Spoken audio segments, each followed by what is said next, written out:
Dès ses premiers siècles, le catholicisme s'est présenté non seulement comme une expression de la foi, mais comme la seule voie légitime d'accès au divin. Fort de cette prétention exclusive, il a érigé un mur symbolique, institutionnel et théologique, séparant les élus du savoir des fidèles. Le fondement de ce mur était et demeure le mystère. Non pas comme une source d'humilité face à la complexité du réel, mais comme un voile stratégiquement placé pour empêcher la lumière de la raison d'atteindre le sacré. Pour Spinoza, ce choix n'était pas seulement spirituel, il était aussi politique, car il n'est pas difficile de comprendre le fonctionnement de ce mécanisme. Le catholicisme, contrairement aux autres confessions chrétiennes qui apparaîtront des siècles plus tard, a délibérément choisi de maintenir la foi enveloppée d'un langage codé, de rituels incompréhensibles et de doctrines trop complexes pour être discutées en dehors du clergé. Et lorsqu'une institution érige le mystère en vérité suprême, elle supprime en réalité toute possibilité de dialogue. Car ce qui ne peut être compris ne peut être remis en question. Spinoza l'avait bien compris. Pour lui, il ne peut y avoir de foi authentique sans liberté de compréhension. Lorsque la doctrine religieuse se fait délibérément obscure, lorsque les concepts sont présentés comme des vérités inaccessibles, lorsque le silence est imposé sur des sujets qui devraient faire l'objet d'un débat ouvert, ce qui est promu, ce n'est pas la foi, mais la soumission. La religion qui se ferme à la raison se transforme, même subtilement, en un instrument de contrôle. Et plus le mystère est grand, plus grand est le fossé entre ceux qui savent et ceux qui ne doivent que croire. C'est précisément là que la critique spinoziste touche le point le plus sensible du catholicisme institutionnel. La manière dont il s'est historiquement présenté, non comme un guide vers les Lumières, mais comme le seul interprète légitime de vérité qui, par définition, ne peuvent être comprises en dehors de lui. Ce n'est pas Dieu qui est au centre, c'est l'Église. Dieu est l'inaccessible, le mystère absolu, ce qui n'est perceptible qu'à travers le prisme de l'institution. Le croyant ordinaire, si sincère soit-il dans sa quête spirituelle, est invité à s'agenouiller devant un savoir qui lui échappera toujours. Et cela a des conséquences profondes. Car là où le mystère est institutionnalisé, le discours s'en trouve monopolisé. La structure catholique ne se contente pas de s'organiser autour du sacré. Elle définit ce qui est sacré. Et plus encore, elle définit qui peut parler du sacré. Spinoza, avec son audace philosophique, rejette cette centralisation. Pour lui, Dieu n'est pas caché derrière des voiles de fumée théologiques. Il est présent dans l'ordre même de la nature. Il est accessible à la pensée. Il est à la portée de tout être humain qui souhaite comprendre la réalité par la raison. C'est pourquoi, pour Spinoza, le culte du mystère, promu par l'Église, n'est pas un signe de révérence, mais une manière subtile et efficace de se maintenir au pouvoir. En affirmant que certaines vérités sont inaccessibles à la raison, le catholicisme a érigé un rempart contre toute investigation. En prétendant que seuls les initiés ont accès au sens profond des Écritures, il a créé une élite détentrice du savoir divin. Et en faisant du mystère une vertu, il a déplacé le centre de la spiritualité. Il ne s'agit plus de vivre selon la conception du bien, mais de se soumettre à des dogmes qui ne pourront jamais être pleinement compris. Cette logique, aussi sophistiquée soit-elle, est celle-là même que Spinoza combat dans toute son œuvre. La tentative d'éloigner l'être humain de la liberté de penser. Et c'est précisément ce qu'a fait le catholicisme, selon lui. En transformant la foi en un mystère indiscutable, en revêtant ses doctrines d'un vernis de sacralité absolue, en empêchant l'accès direct de la raison au contenu spirituel, l'Église s'est érigée non en médiatrice du divin, mais en unique source possible de vérité. Et une vérité incompréhensible n'exige qu'une seule chose: l'obéissance. C'est à ce stade que la pensée spinoziste devient non seulement une critique, mais un appel à l'émancipation. Car pour lui, la vraie foi n'a besoin d'aucun voile. Elle n'a besoin d'aucun langage énigmatique. Elle n'a besoin d'aucun rituel indéchiffrable. Elle a besoin de clarté. Elle a besoin de liberté. Elle a besoin de raison. Dieu, en tant qu'expression de l'ordre éternel de la nature, ne se cache pas. Il est compréhensible, accessible immanent. Le problème ne réside donc pas en Dieu, mais dans l'institution qui s'interpose entre Dieu et l'homme. Une institution qui se protège derrière le mystère pour préserver son autorité. C'est pourquoi Spinoza comprend que le catholicisme, en érigeant le mystère en principe, finit par devenir un ennemi de la clarté. Or, si la clarté est une condition de la libre pensée, alors la structure même de l'Église constitue un obstacle direct à la liberté de philosopher. Et c'est précisément ce qu'elle craint le plus, un esprit qui non seulement croit mais comprend. Car celui qui comprend n'a plus besoin de se soumettre, et cela ébranle tout le fondement du pouvoir bâti au fil des siècles d'histoire. Mais le catholicisme ne repose pas uniquement sur le mystère. Il repose aussi sur quelque chose d'encore plus dangereux pour Spinoza, l'idée que la vérité religieuse puisse se concentrer en une seule figure humaine et que cette figure, par définition, soit infaillible. Car lorsque le mystère ne suffit plus à faire taire, c'est l'infaillibilité qui entre en jeu. Et c'est de cela que nous allons parler maintenant, car si le mystère est caché, l'infaillibilité est silencieuse. Et une Église qui se prétend incapable d'erreur n'a plus besoin d'écouter personne, seulement de donner des ordres. Lorsque le mystère ne suffit plus à maintenir le contrôle, le catholicisme institutionnel active un autre mécanisme encore plus efficace, l'infaillibilité. Dès l'instant où une seule figure, le pape, est investie de l'autorité absolue d'interpréter, de définir et de sceller les vérités de la foi, toute forme de doute cesse d'être une simple question théologique et devient une menace directe pour l'unité de l'Église. Le problème, selon Spinoza, est que ce type de centralisation non seulement étouffe la pensée, mais tue le dialogue avec l'idée même de vérité. L'infaillibilité papale, bien que proclamée officiellement seulement au XIXe siècle, était déjà implicitement présente dans la structure et la culture de l'Église depuis bien plus longtemps. L'idée que la plus haute autorité de l'Église ne peut se tromper en matière doctrinale fonctionne comme un instrument symbolique et politique. En protégeant une personne de l'erreur, on protège l'institution qu'elle représente de toute forme de révision. Ce faisant, on transforme la religion en dogme immuable. Il n'y a plus de place pour la transformation, ni pour de nouvelles interprétations, ni pour une évolution morale ou philosophique. Spinoza perçoit précisément ce jeu. Il ne s'attaque pas à la figure du pape en tant qu'individu, mais à ce qu'il représente au sein de la logique du pouvoir religieux.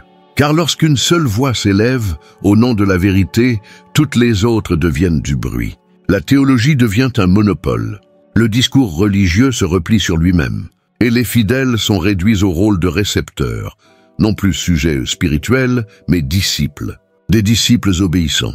Des disciples qui écoutent sans avoir le droit de répondre, et les conséquences ne se limitent pas à la foi. Lorsque la pensée se soumet à une autorité qui se déclare infaillible, elle cesse de penser, elle se reproduit, elle accepte, elle répète. Le plus dangereux est que ce modèle d'obéissance absolue, d'abord religieux, contamine aussi la sphère civile. Car une autorité religieuse qui ne peut se tromper tend naturellement à s'allier au pouvoir politique. Et là où l'autel s'incline devant l'épée, ou pire, lorsque les deux sont mêlés, naît un modèle de domination qui dépasse largement le cadre spirituel. Il façonne les cultures, légifère les comportements et étouffe la dissidence. Cette union entre infaillibilité et hiérarchie transforme la structure catholique en un organisme rigide et vertical, imperméable à la critique. Dans ce modèle, le pape n'est pas seulement un guide spirituel. Il est la personnification de la vérité officielle. Symbole vivant de l'unité doctrinale, le désaccord n'est pas une simple divergence intellectuelle, mais une remise en cause des fondements mêmes de la foi catholique. L'hérésie, dans ce contexte, cesse d'être une idée erronée. Elle devient un crime contre l'ordre établi, une attaque contre la structure même qui soutient le monde religieux. Spinoza est un défenseur radical de la liberté de penser. Pour lui, il n'existe aucune vérité qui ne puisse être examinée, discutée et replacée dans son contexte. Et chaque fois qu'une idée devient intouchable, elle s'éteint. Toute vérité a besoin de critique pour demeurer légitime. Toute autorité doit être confrontée pour rester juste. L'infaillibilité, en ce sens, est la fin de la pensée. C'est la canonisation de l'erreur potentielle, car si elle ne peut être remise en question, l'erreur ne sera jamais corrigée. Et plus encore, Spinoza perçoit dans cette structure hiérarchique du catholicisme une menace non seulement pour la pensée philosophique, mais pour l'éthique elle-même. Car lorsque le bien et le mal sont définis par une autorité extérieure incontestable, la morale cesse d'être vécue. Elle n'est plus qu'obéissance. Or, l'obéissance aveugle n'est pas vertu, elle est soumission. Le vrai bien, pour Spinoza, naît de l'intelligence, de l'affection active, de la raison. Jamais de la contrainte, jamais de la crainte de contredire ceux qui se croient infaillibles. C'est là que la critique se fait plus virulente. Car le catholicisme, avec sa hiérarchie profondément enracinée, a engendré non seulement un modèle théologique, mais aussi une culture de l'obéissance. De l'évêque au prêtre, du prêtre au fidèle, chaque échelon de la structure reproduit la même logique. Ceux d'en haut savent plus, ceux d'en bas doivent obéir. La vérité se déverse vers le bas sans jamais remonter vers le haut. Et dans ce flux unilatéral, la foi devient de moins en moins une expérience personnelle et de plus en plus une soumission collective. Spinoza ne rejette pas la religion en soi, mais ce modèle de religiosité.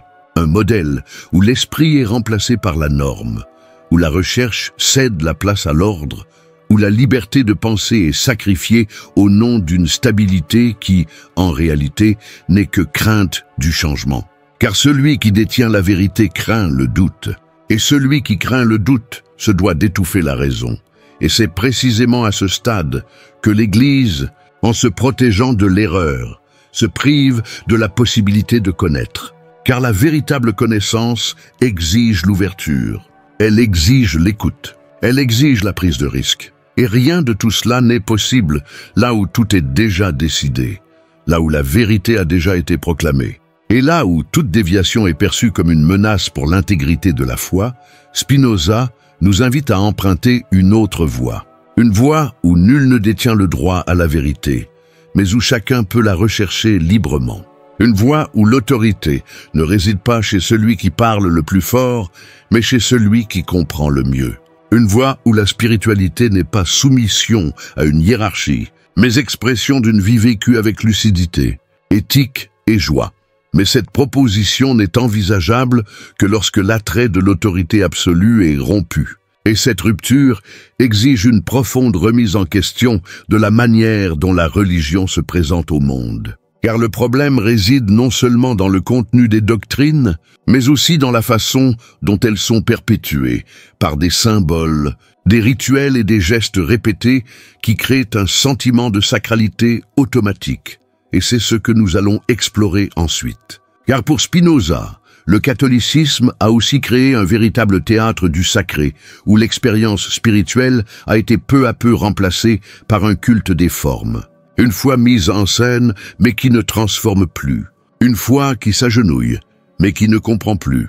Dans la logique de la religion institutionnelle, lorsque la pensée libre est étouffée par l'infaillibilité et que la structure hiérarchique est solidement établie, une tâche essentielle demeure, consolidée dans l'imaginaire collectif, une image tangible du sacré, quelque chose de palpable, de visible, de vénérable. Et c'est là que le catholicisme se distingue de toutes les autres formes religieuses par un talent singulier, le culte des formes. Des rituels méticuleux, des symboles puissants, des images sacrées, des gestes répétés avec une précision quasi théâtrale. Le tout soigneusement orchestré pour créer une atmosphère qui non seulement représente le divin, mais le remplace. Spinoza observe attentivement ce mouvement. Il comprend que les êtres humains ont une tendance naturelle à s'attacher à ce qui est visible, perceptible et concret. Mais il sait aussi qu'en agissant ainsi, il risque d'oublier l'essentiel. Et c'est précisément ce qu'il identifie dans la structure catholique, une inversion subtile mais profonde entre les moyens et les fins.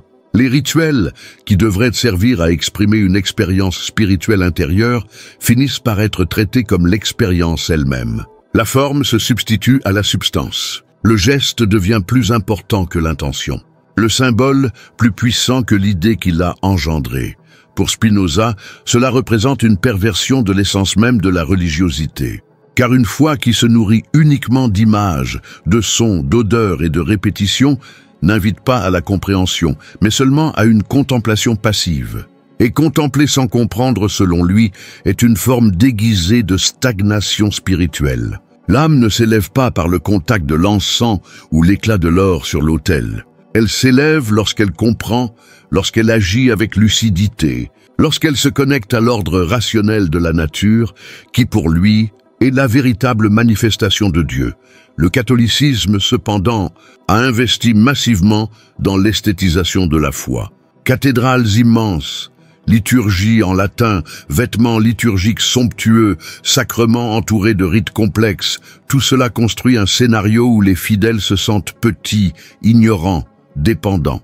Un scénario qui impressionne, certes, mais qui intimide aussi, qui fascine, mais qui réduit également au silence. Le symbole s'impose comme réalité, l'image devient vérité, et l'expérience directe du divin est remplacée par un système de médiation qui, au lieu de conduire à la liberté intérieure, renforce la distance entre l'homme ordinaire et le sacré.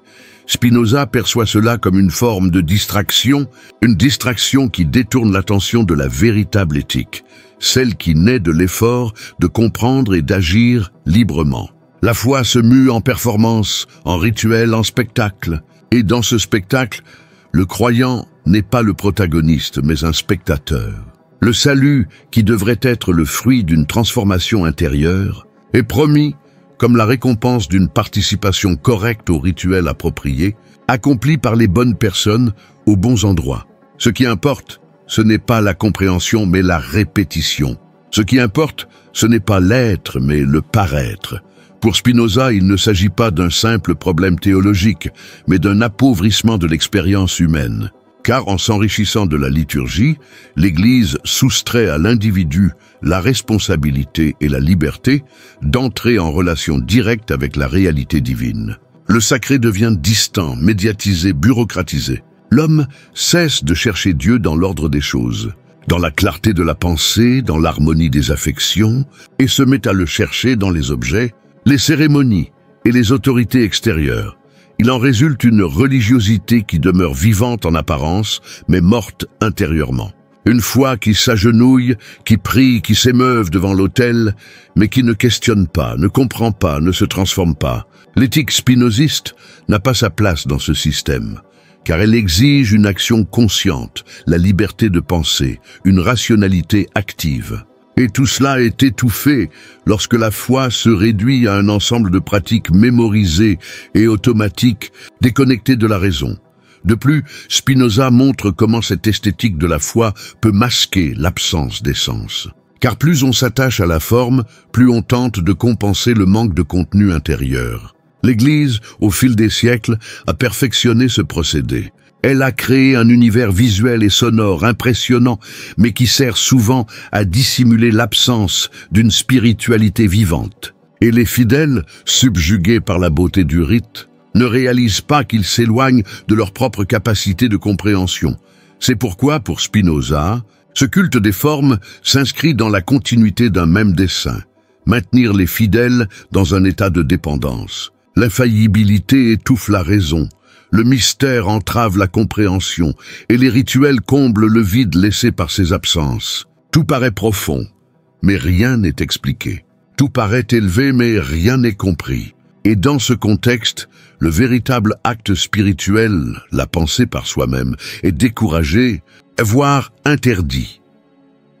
La question qui se pose alors inévitablement est la suivante. La foi a-t-elle réellement besoin de tout cet appareil ?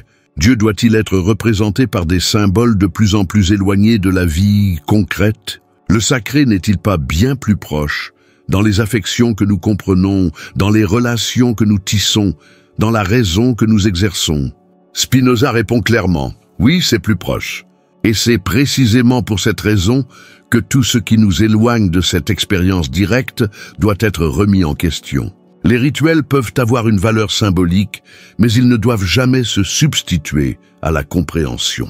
Les symboles peuvent inspirer, mais ils ne doivent jamais paralyser la pensée. La foi peut nous émouvoir, mais elle ne doit jamais entraver l'action rationnelle. Lorsque cela se produit, ce que nous appelons religion n'est plus une voie d'élévation, mais un mécanisme de stagnation. Mais le catholicisme ne se contentait pas de distraire les fidèles par des gestes et des images. Il allait plus loin. Il créait un système émotionnel très sophistiqué où la culpabilité, le péché et le pardon devenaient une monnaie spirituelle. Un système où l'affection la plus intime, la relation de l'individu avec sa propre conscience, était conditionnée par une structure définissant ce qui est digne et ce qui est condamnable. Et c'est précisément ce dont nous allons parler maintenant, car pour Spinoza, le jeu du péché et du salut n'est pas une invitation à la spiritualité, mais plutôt un rouage de la machine de la servitude. Il y a quelque chose de profondément subtil et de dangereux dans la manière dont le catholicisme a structuré son rapport à l'âme humaine. Il ne suffit pas de guider les comportements. Il ne suffit pas d'établir des dogmes. Il ne suffit pas d'enchanter par des rituels. Il est nécessaire de toucher le cœur affectif de l'être humain, sa conscience morale. C'est à ce moment précis que le catholicisme devient plus qu'une religion. Il devient une machine à produire culpabilité, regret et dépendance affective. Et pour Spinoza, rien de tout cela n'a à voir avec la véritable vertu. L'idée du péché originel désavantage l'être humain dès sa naissance. Il ne commet pas d'erreur, il naît dans l'erreur. Il ne s'éloigne pas de Dieu par choix, il en est séparé par nature. Ceci crée une structure de culpabilité existentielle qui s'installe avant même la formation de la conscience morale. Et une fois cette racine plantée, tout le reste se développe autour. La peur de la damnation, la quête de la rédemption, l'obéissance à des préceptes imposés, non par compréhension, mais par crainte du châtiment éternel. Spinoza perçoit clairement l'enjeu.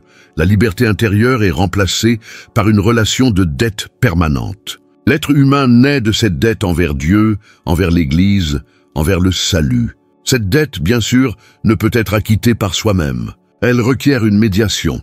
Et c'est là que le système se referme sur lui-même. Le pardon ne peut être accordé que par l'Église.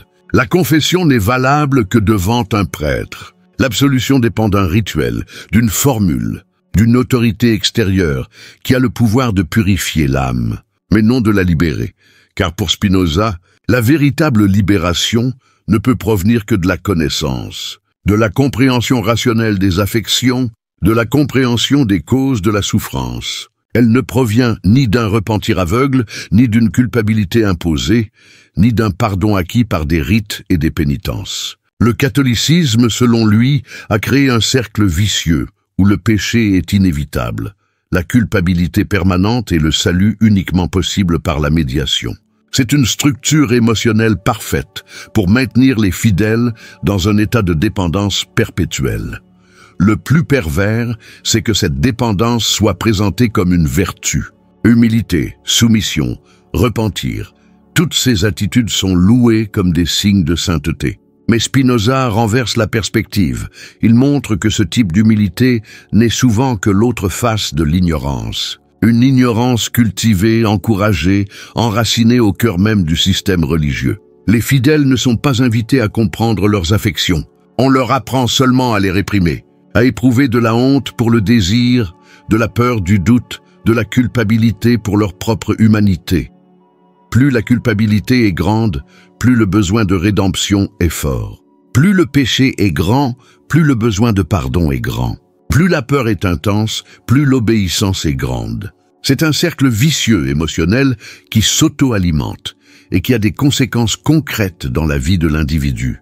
Il ne vit pas de manière autonome, mais avec prudence. Il ne pense pas librement, mais avec crainte. Il n'agit pas par discernement, mais par peur. C'est un être qui se traîne moralement, constamment surveillant ses propres pensées, désirant le bien sans en comprendre les raisons, évitant le mal sans le comprendre. Spinoza rejette ce type de morale. Pour lui, le bien ne se limite pas à ce qui est inscrit dans un tableau extérieur. Il réside dans ce qui accroît notre capacité d'exister. Il naît de la joie active, d'une compréhension profonde des affections, d'une harmonie intérieure. Le mal, en revanche, nous diminue, nous fragmente, nous aliène de nous-mêmes. Quant à la culpabilité imposée, au péché institutionnalisé, au salut négocié, tout cela, selon lui, ne fait qu'affaiblir l'esprit humain, au lieu de le fortifier. Mais le catholicisme institutionnalisé non seulement accepte cette dynamique, mais l'a érigée en sacrement. La confession est ritualisée, le péché est symbolisé, la pénitence est mesurée. Tout un système organisé de rééducation émotionnelle repose sur le postulat que l'être humain, par lui-même, n'est pas digne de confiance, que sa conscience a besoin de tuteurs, que son âme a besoin de guérisseurs officiels. Et les fidèles, selon cette logique, ne sont jamais totalement purs, jamais complètement libres. Il y a toujours quelque chose à purifier, quelque chose à confesser, quelque chose à corriger. C'est un système de surveillance interne plus efficace que n'importe quelle prison externe. Car la répression ne vient pas de l'extérieur, mais de l'intérieur. L'individu se blâme avant même d'agir. Il regrette avant même d'avoir vécu. Et il commence à se méfier de ses propres impulsions, de ses propres désirs, de sa propre capacité de discernement. Dans ce modèle, la religion n'est pas une force qui mène à la liberté, mais un fardeau qui emprisonne la conscience dans une cage dorée, éclairée par des bougies et couronnée de chants. Spinoza, cependant, insiste. La véritable éthique ne repose pas sur la culpabilité, mais sur la clarté. Non pas sur la punition, mais sur la compréhension. Le salut, si l'on peut employer ce terme dans sa pensée, ne vient pas de l'extérieur. Il émane de l'intelligence affective et rationnelle propre à l'individu. La lucidité rend toute médiation superflue. La compréhension des causes exclut toute servitude morale. La liberté spirituelle est donc incompatible avec la structure émotionnelle que le catholicisme traditionnel a bâtie au fil des siècles. Mais comment maintenir un tel système? Comment garantir que les fidèles restent dépendants, soumis et attachés à l'autorité de l'Église? Pour Spinoza, la réponse réside dans le langage, dans l'accès à la parole même qui fonde la foi. Car si les fidèles pouvaient lire, interpréter et comprendre par eux-mêmes, peut-être n'auraient-ils plus besoin de médiateurs. Peut-être découvriraient-ils que Dieu ne parle pas seulement en latin. Peut-être comprendraient-ils que le sacré n'est pas caché dans des codes, mais présent dans la raison. Et c'est précisément ce que nous allons explorer ensuite. Car selon Spinoza, le rouage suivant de la machine à pouvoir catholique est l'instrumentalisation du langage pour exclure. La liturgie, le latin, le mystère de la messe, tout cela servait à garantir que le savoir demeure là où il avait toujours été, entre les mains de quelques-uns. Et là où il y a barrière linguistique, il y a aussi barrière à la liberté. Après avoir érigé la culpabilité en fondement émotionnel de la foi et consolidé le péché en mécanisme de contrôle, le catholicisme traditionnel devait encore veiller à ce que les fidèles n'aient pas un accès direct au savoir susceptible de les libérer. Pour ce faire, la stratégie était simple, mais dévastatrice, monopoliser le langage. Spinoza avait parfaitement compris ce mouvement. Il savait qu'un esprit qui ne comprend pas est un esprit qui obéit. Et lorsque le contenu même de la religion est rendu inaccessible, l'obéissance cesse d'être un choix. Elle devient la seule option. Pendant des siècles, la Bible est restée confinée au latin, non seulement comme langue liturgique, mais aussi comme barrière symbolique entre le sacré et le peuple. Les fidèles entendaient, mais ne comprenaient pas. Ils assistaient à la messe sans saisir le sens des paroles. Ils répétaient formules, gestes, prières, sans en comprendre la signification. Tout était médiatisé par une langue qui n'était pas la leur. Ainsi, l'Église a instauré une sorte d'aristocratie spirituelle. Ceux qui parlaient latin avaient accès à la vérité. Les autres ne devaient que s'en remettre à l'autorité. Spinoza rejette radicalement ce modèle. Pour lui, Dieu, étant l'ordre rationnel même de la nature, ne communiquerait jamais par des moyens obscurs. La vérité, si elle est véritablement la vérité, doit être compréhensible par tous. Aucune révélation divine n'exige d'interprète autorisé pour être valide. Un message qui se doit d'être dissimulé sous des strates de rituels, de mots archaïques et de mystères inexpliqués ne vise pas à éclairer, mais à dominer. Et c'est précisément ce qu'a fait le catholicisme. Il a canonisé l'ignorance. Il a fait de l'incompréhension une étape du cheminement spirituel. La foi en est venue à se définir non comme une confiance lucide, mais comme l'acceptation de ce qui n'est pas compris. Et moins on comprend, plus on est considéré comme pieux. L'ignorance est devenue, paradoxalement, une vertu. Et ce n'est pas parce que les fidèles ne voulaient pas savoir, mais parce qu'on les tenait délibérément à l'écart de la possibilité de savoir. Dans ce processus, le langage liturgique était bien plus qu'un simple détail cérémoniel. C'était une politique, un choix délibéré de prendre ses distances avec la parole. Car la parole, lorsqu'elle est comprise, éveille. Lorsqu'elle est intériorisée, elle libère. Et une fois qu'il comprend, pense, questionne, interprète, tout cela représente un danger pour un système qui a besoin de maintenir sa stabilité par l'autorité. Comprendre comporte toujours un risque, celui que les fidèles réalisent qu'ils peuvent se connecter au sacré sans dépendre d'intermédiaires. Spinoza le remarque avec acuité. Pour lui, la Bible doit être accessible à tous, dans la langue de chacun, afin que chacun puisse se forger sa propre compréhension du divin. De plus, il estimait que l'écriture, de par sa composition humaine, devait être lue avec un esprit critique, en tenant compte de son contexte historique, de ses contradictions et de ses symboles. Mais comment y parvenir lorsque le texte lui-même est enfermé dans une langue morte, accessible uniquement à ceux qui ont suivi des années de formation ecclésiastique? C'est à ce stade que l'exclusion du langage se révèle être une exclusion du pouvoir. Car celui qui contrôle le langage contrôle le discours. Et celui qui contrôle le discours contrôle l'imagination. Or, lorsque l'imagination est maîtrisée, les corps obéissent, les pensées s'adaptent et les consciences s'éteignent. L'Église, en gardant le texte sacré hors de portée du peuple, n'a pas seulement protégé sa doctrine, elle a protégé son autorité. Car le véritable danger n'était pas l'erreur théologique du croyant ordinaire, mais son autonomie. Dans ce contexte, la liturgie remplit une double fonction, enchanter et contenir. Elle impressionne par sa beauté, sa solennité et sa répétition. Elle crée un climat émotionnel intense, où le mystère se manifeste dans les gestes, les vêtements liturgiques, les chants et les objets sacrés. Mais simultanément, elle empêche le contenu de se dévoiler. Les fidèles sont émus, mais ne comprennent pas. Ils pleurent sans savoir pourquoi. Ils ressentent la présence divine, mais ne peuvent se l'approprier. Et ce n'est pas un hasard. C'est une stratégie. Spinoza nous invite à rompre avec cette logique. Pour lui, la vraie foi est indissociable de l'intelligence. Il n'y a point de salut dans l'ignorance, ni de vertu dans la soumission aveugle. La pensée est à la fois le plus grand don et le plus grand devoir de l'humanité. Et toute structure qui empêche cette pensée de s'épanouir nie en réalité ce qu'il y a de plus divin en nous, la raison. C'est pourquoi il insiste tant sur l'importance de la liberté d'interprétation, d'accès au texte sacré, de la liberté de se forger son propre jugement sur le contenu religieux.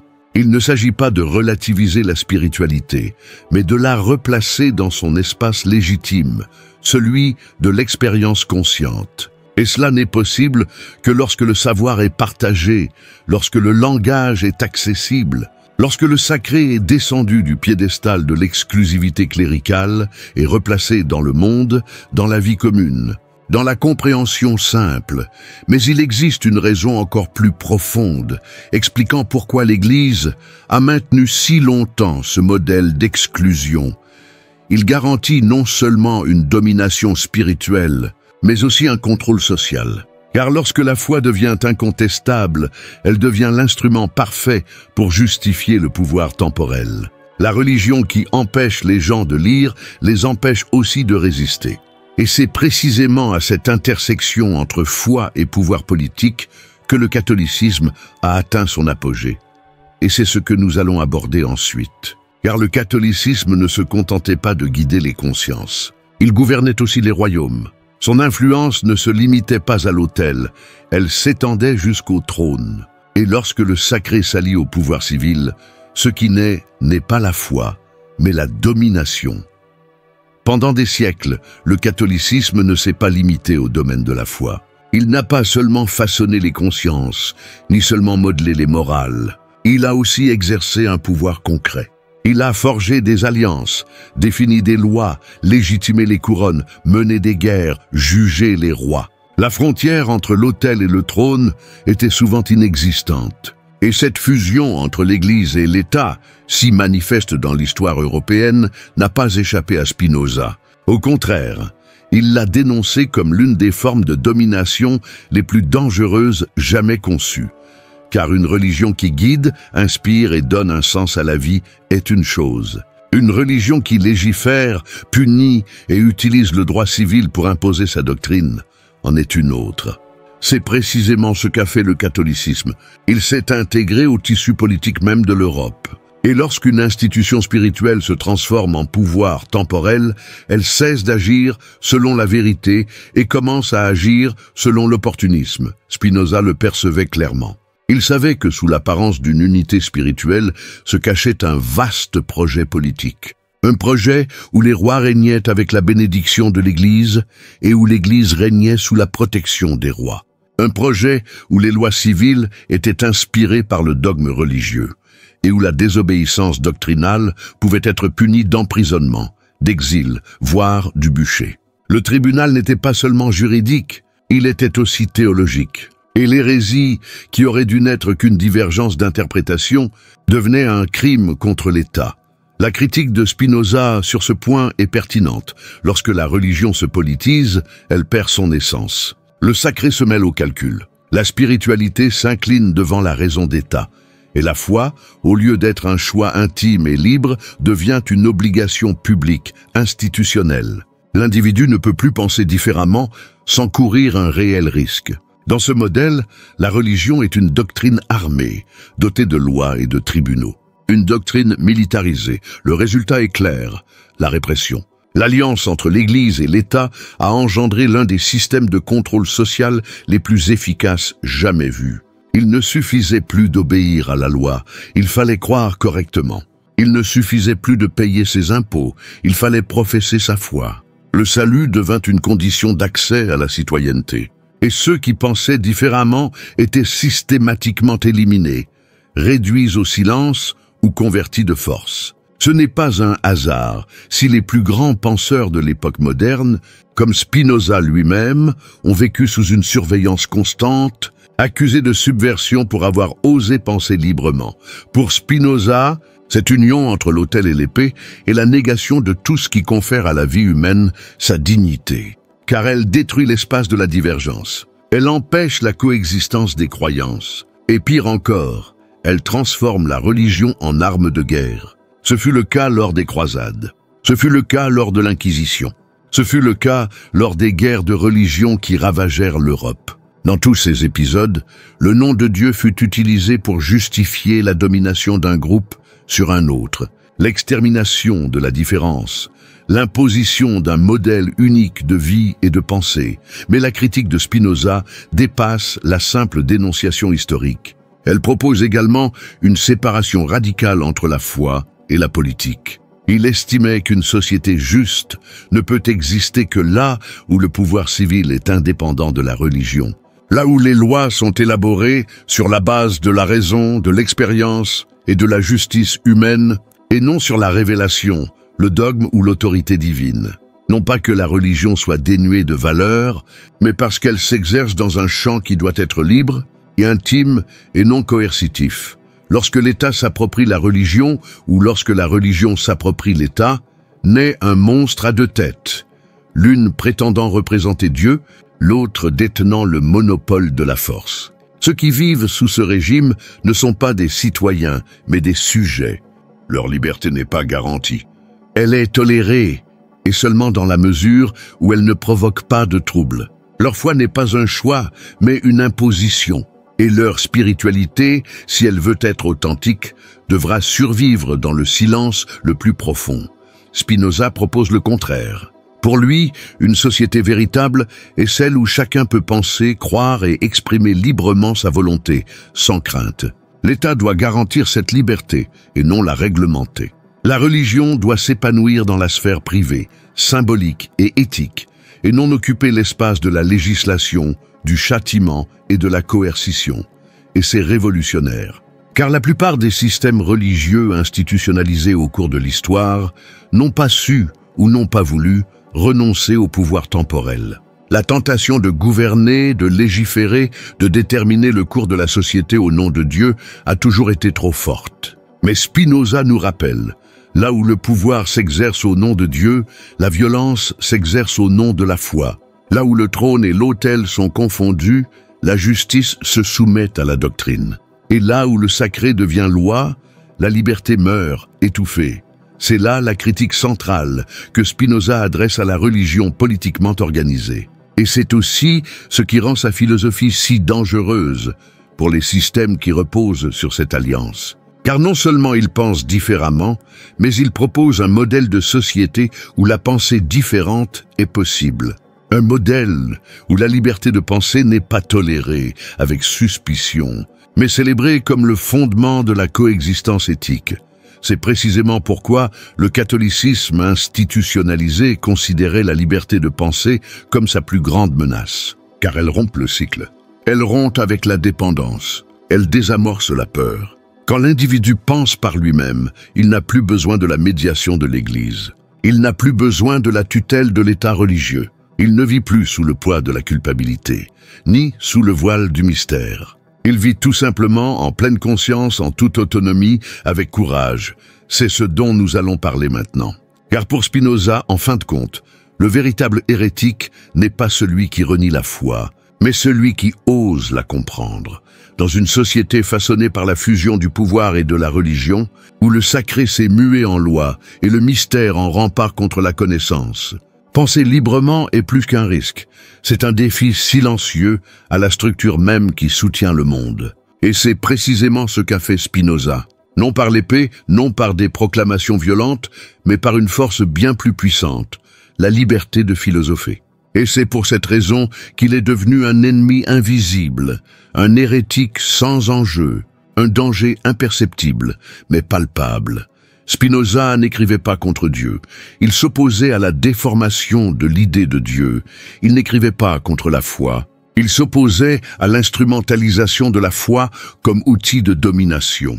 Il ne rejetait pas la spiritualité. Il rejetait l'utilisation politique de la spiritualité pour emprisonner les consciences. Mais pour l'Église de son temps, et pour tout système fondé sur une autorité infaillible, cela était plus dangereux qu'une attaque frontale. Car ce qu'il proposait n'était pas une doctrine nouvelle, mais une nouvelle manière d'exister, penser librement.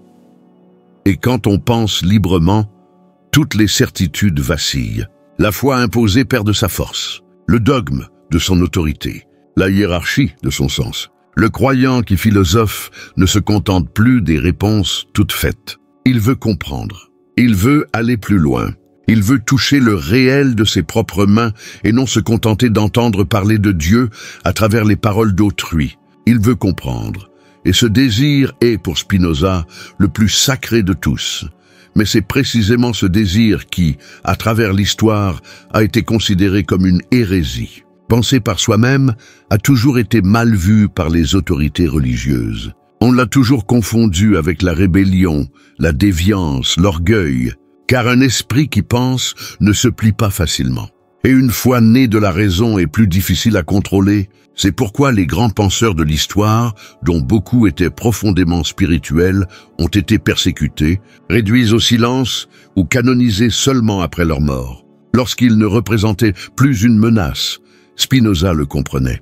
Et pourtant, il ne céda pas. Il continua d'écrire. Il continua de penser. Il continua de défendre avec sérénité et fermeté la liberté d'explorer la réalité, la liberté d'interpréter les textes, la liberté de parler, la liberté de contester. Car pour lui, c'était la seule voie pour bâtir une véritable éthique, une éthique non fondée sur l'obéissance, mais sur la compréhension, non fondée sur la crainte de l'enfer, mais sur la joie que procure la connaissance, non fondée sur la négation du monde, mais sur l'affirmation de la vie. Cette liberté, pourtant, est silencieuse. Elle ne fait pas de bruit, comme les révolutions politiques. Elle ne détruit ni les autels, ni les images. Elle sème seulement le doute. Et un doute bien semé est capable de faire s'écrouler des siècles de domination. Car là où il y a doute, il y a mouvement. Et là où il y a mouvement, il y a transformation. C'est ce que l'Église a toujours craint. Non pas le reniement de la foi, mais l'audace de la comprendre de l'intérieur. C'est pourquoi la pensée de Spinoza fut excommuniée, réduite au silence, marginalisée. Non pas parce qu'elle était fausse, mais parce qu'elle était libre. Non pas parce qu'elle détruisait la religion, mais parce qu'elle la ramenait au domaine de la raison. Et la raison, pour ceux qui gouvernent par une foi aveugle, est un poison.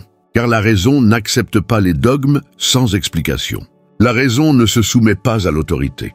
La raison, lorsqu'elle atteint sa pleine maturité, transforme l'individu, et lorsque de nombreux individus sont transformés, aucune structure de pouvoir ne demeure intacte.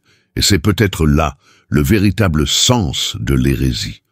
Non pas l'erreur théologique, mais le refus d'accepter le monde tel qu'il nous est imposé. L'hérétique, en l'occurrence, est celui qui ose voir par lui-même. Celui qui refuse qu'on lui dicte ce qu'il doit croire, ressentir ou penser. Celui qui désire s'approcher de Dieu non par la médiation mais par la compréhension. Et ce désir est insupportable pour tout système fondé sur l'exclusivité du savoir sacré. Spinoza nous montre donc que philosopher est en soi un acte spirituel, un geste de fidélité à la vérité, un engagement envers la réalité. Et cette philosophie, loin d'éloigner l'humanité de Dieu, la rapproche. Car le divin, pour lui, ne réside ni dans un ciel séparé, ni dans une écriture inaccessible, ni dans l'autorité d'un homme vêtu de blanc. Le divin est dans l'ordre de la nature, dans la clarté de la raison, dans la liberté d'exister. Et c'est là, dans cet espace de lucidité, que l'on peut faire l'expérience du véritable sacré. Le côté obscur du catholicisme ne réside donc pas seulement dans les abus historiques, la répression morale ou l'instrumentalisation de la peur. Il réside surtout dans le refus de permettre aux êtres humains de penser par eux-mêmes. Il réside dans le silence imposé à la raison, dans la glorification de l'ignorance, dans la persécution de la liberté comme s'il s'agissait d'un péché. Mais s'il est une chose que Spinoza nous enseigne, c'est que la pensée ne peut être emprisonnée à jamais. On peut la différer, la marginaliser, la combattre. Mais une fois éveillée, elle ne se rendort plus. Car penser véritablement, est une expérience irréversible. C'est un chemin sans retour. Un chemin qui, une fois emprunté, libère. Et cette liberté silencieuse et profonde est ce qui menace le plus toute religion qui a fait du pouvoir sa vocation. Et peut-être, en fin de compte, le véritable signe d'une foi vivante n'est-il pas sa capacité à exiger le silence, mais son courage de coexister avec le doute, avec la pensée, avec la philosophie. Car là où règne la liberté de penser, la foi demeure possible. Mais là où la foi repose sur la mort de la raison, il ne reste plus de spiritualité. Seul le contrôle subsiste. C'est pourquoi, même des siècles plus tard, l'hérésie silencieuse de Spinoza continue de résonner. Non pas comme un cri, mais comme un murmure. Un murmure qui nous invite tous à faire ce que le système craint le plus, comprendre. Si cette vidéo vous a fait réfléchir, si à un moment donné vous avez eu le sentiment que quelque chose avait été détourné, caché ou déformé au nom de la foi, alors ne laissez pas cela tomber dans l'oubli. Laissez un j'aime dès maintenant. Cela indique à l'algorithme que ce type de contenu doit circuler et ne pas être noyé dans la masse. Abonnez-vous à la chaîne pour poursuivre ce voyage avec moi. Ici, la réflexion ne sera jamais un problème. Elle sera toujours le point de départ. N'hésitez pas à commenter ci-dessous. Qu'est-ce que cette vidéo a éveillé en vous? Quelles questions le système vous a-t-il toujours empêché de poser? Je souhaite lire vos commentaires, y répondre et ouvrir cet espace de réflexion avec vous. Si cette vidéo vous a touché, a remis en question vos idées reçues ou vous a ouvert à une nouvelle perspective, découvrez les autres épisodes consacrés à Spinoza sur cette chaîne. Plus de 150 vidéos sont disponibles pour quiconque souhaite véritablement sortir des sentiers battus et penser plus clairement. À la prochaine. D'ici là,